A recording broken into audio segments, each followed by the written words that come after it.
Let's listen in live. Folks here with me this afternoon, and at the conclusion of my remarks, we'll take questions, and certainly they're going to be available to answer any questions you might want to direct to them or that require their knowledge. Unfortunately, there's not been a lot of change in the forecasted track or intensity of Hurricane Ida since our last press conference yesterday afternoon.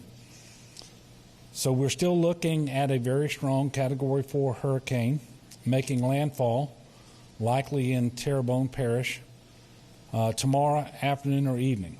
Now, the forecasted landfall is for 7 p.m. What I want to make sure people understand is that's the point at which the leading edge of the eye wall will cross from the Gulf onto land. At that point in time, about half of the storm is already over land. So don't listen to that and think you have until 7 o'clock tomorrow evening, but before the storm itself is going to be over land. That is not so. The wind speed at landfall is projected to be sustained in the neighborhood of 140 miles per hour. This is a very strong storm. Ben Schott of the National Weather Service is not here today. He is in New Orleans. He is working extremely hard, but I do have some of the most recent slides to put up and share with you.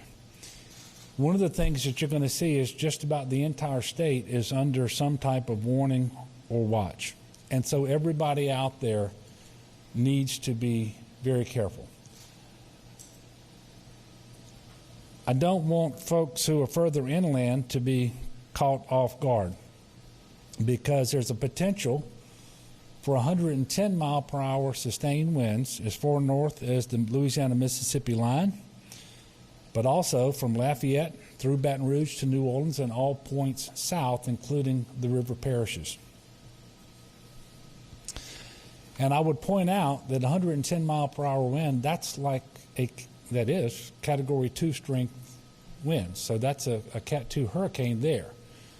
And so while the storm will weaken after it makes landfall, it is such a strong storm at the outset that it's going to be extremely powerful as far north as Baton Rouge and even further. We expect storm surge of 10 to 15 feet between Morgan City and the mouth of the Mississippi River, from 7 to 11 feet from the mouth of the river to Ocean Springs, Mississippi. And so if you just look at that geography, the storm surge will impact St. Mary Parish, Terrebonne Parish, Lafourche Parish, Jefferson Parish the most.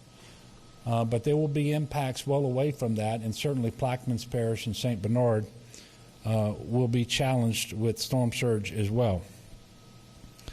8 to 16 inches of rain with locally higher amounts possible. And that higher amount could be 20 or more inches, and that's Sunday through Tuesday. And as a result, and by the way, there's a big confluence of all of these areas, but again, stretching from Lafayette through Baton Rouge over to New Orleans and points south, that's where they're expecting the heaviest rainfall. And you hate to make comparisons with other storms because every storm is different, but remember that last year with Laura, we had very strong winds extending through most of the state because of how strong it was and how large that storm was. Well, we're going to see something very similar with Hurricane Ida. With the rain amounts that I just mentioned, flash flooding is a very real concern, and this is a very large storm. One of the things the National Weather Service told us that from the center of the storm extending eastward, it could be up to 160 miles, and then another 120 or 130 miles over to the west. So you're looking at something that could be 300 miles long.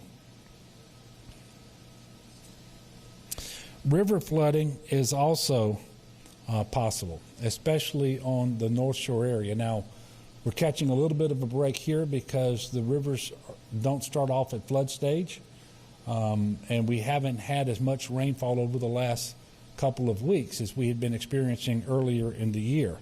But it doesn't take many hours of rain that's falling at the rate that they're talking about before those rivers could be at flood stage.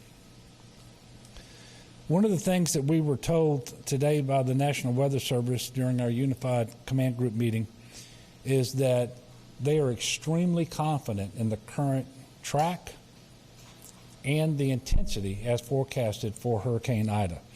And you really don't hear them speaking very often about that level of confidence. So we can sum it up by saying this will be one of the strongest hurricanes to hit anywhere in Louisiana since at least the 1850s.